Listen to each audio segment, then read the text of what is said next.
আসসালামু আলাইকুম। গল্প না বাড়িয়ে সরাসরি মূল প্রতিবেদনে চলে যাচ্ছি। প্রিয় ভাই ও বোনেরা, শীতকালে আপনাদের ছাগলের খামারে বিভিন্ন ধরনের সমস্যাগ্রস্ত হচ্ছেন আপনি। আর সেটি কিভাবে দূর করবেন, তার জন্য আপনার কিভাবে ৳৫ সরিষার তেল বা সরিষার তেল কিভাবে কার্যকর হবে, সেই বিষয়টি আমরা A to Z আলোচনা করব। অবশ্যই আপনারা সম্পূর্ণ প্রতিবেদনটি দেখবেন। প্রিয় ভাই ও বোনেরা, আপনারা জানেন যে শীতকালে আমাদের গরু বা ছাগল সবচেয়ে বেশি যে সমস্যা হয় সেটি হচ্ছে সর্দি, কাশি বা বিভিন্ন ধরনের যে ঠান্ডাজনিত যে সমস্যাগুলো, সেই সমস্যাগুলোতে আক্রান্ত হয়। আর এখান থেকে আপনি আপনার ছাগলগুলোকে কিভাবে আ দূরে রাখবেন বা কিভাবে সুস্থ রাখবেন, তার জন্য আপনাদের এই সরিষার তেলটা কিভাবে ইউজ করবেন সেটি আমরা দেখাচ্ছি। অবশ্যই মনে রাখবেন যে সেই সরিষার তেলটি প্রতিদিন রাতে আপনারা আপনাদের খামারে যে ছাগলগুলো রয়েছে, সেই ছাগলগুলোর ২ কান অর্থাৎ ২ কানে পর্যাপ্ত পরিমাণে দিবেন। মানে ২ কানে আপনারা মালিশ করে দিবেন। আমরা দেখাচ্ছি। এবং ২ কানে মালিশ করে দেওয়ার পরে অবশ্যই আপনারা যে সরিষার তেলগুলো থাকবে সেগুলো তার মাথার মাঝখানে অর্থাৎ মস্তিষ্কের মাঝখানে অ্যা একটু পর্যাপ্ত পরিমাণেই দিবেন। আমরা আবার বলতেছি, অবশ্যই শীতকালে আপনাদের গরু বা ছাগলগুলোর থেকে যদি বিভিন্ন রোগ থেকে দূরে রাখতে চান, তাহলে অবশ্যই সেই সরিষার তেলটি আপনার ছাগলের যে শিং রয়েছে, সেই শিংয়ে তার সঙ্গে তার কানগুলো রয়েছে, কানগুলোতে পর্যাপ্ত পরিমাণে দিবেন। এরপরে তার মাথা যে রয়েছে, সেই মস্তিষ্কের মাঝখানে সেগুলো দিবেন। তাহলে দেখবেন যে আপনার খামারে ছাগলগুলো যে ঠান্ডাজনিত যে সমস্যাগুলো রয়েছে, সেগুলোতে আক্রান্ত হবে না। এখন এর কারণ কি? সরিষার তেল আপনি ব্যবহার করলে কিভাবে এটি সুস্থ থাকবে সে বিষয়টি আমরা দেখাচ্ছি।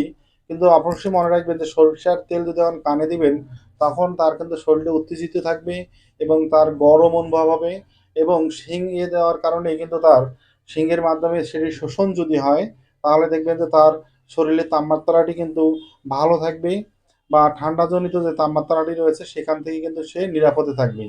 এভাবেই যদি আপনারা প্রতিদিন আপনার খামারের ছাগলগুলোকে রাতের দিকে সরিষার তেলগুলো তার শিঙে, তার কানে এবং তার মস্তিষ্কের মাঝখানে দেন, তাহলে দেখবেন যে আপনার খামারের ছাগলগুলো কখনো সর্দি, কাশি বা বিভিন্ন ব্রঙ্কাইটিস জনিত যে সমস্যাগুলো রয়েছে গরু বা ছাগলের, সে সমস্যাগুলোতে কখনো আক্রান্ত হবে না।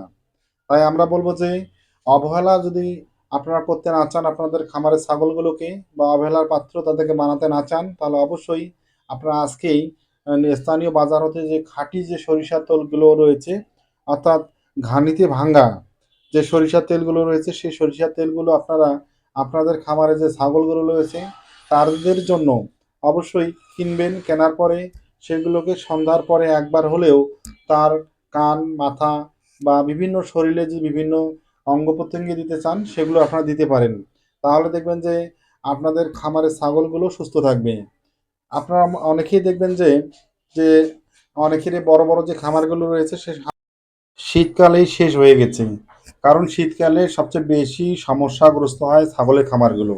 কারণ ছাগল ঠান্ডা সহ্য করতে পারে না। আর এই সমস্যাটি আমাদের প্রধান সমস্যা।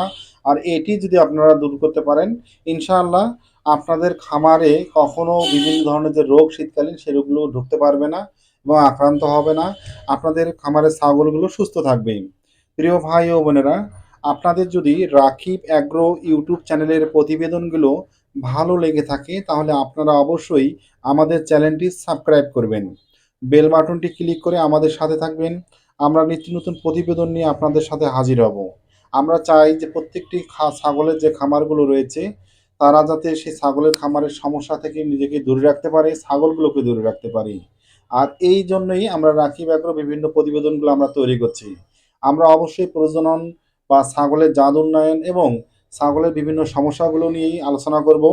আমরা একটি কথা বলব যে শীতকালে হতাশ না হয়ে ছাগলের খামারকে কিভাবে রক্ষা করা যায় বা ছাগলের বাচ্চাগুলো যেগুলো রয়েছে সেগুলো যাতে ঠান্ডাজনিত সমস্যাগ্রস্ত না হয়, এজন্য সরিষার তেলের পাশাপাশি আপনি যদি চান তাহলে অবশ্যই তাদেরকে গরম রাখার জন্যে বাল্ব ব্যবহার করতে পারেন। অর্থাৎ হিট জাতীয় যে বাল্বগুলো রয়েছে সে বাল্বগুলো আপনাদের খামারে ব্যবহার করতে পারেন। তাহলে দেখবেন যে আপনার খামারের ছাগলগুলো অনেকটা হিটে থাকবে। তাদের সমস্যাগুলো যে রয়েছে সেই সমস্যাগুলো হবে না। ধন্যবাদ।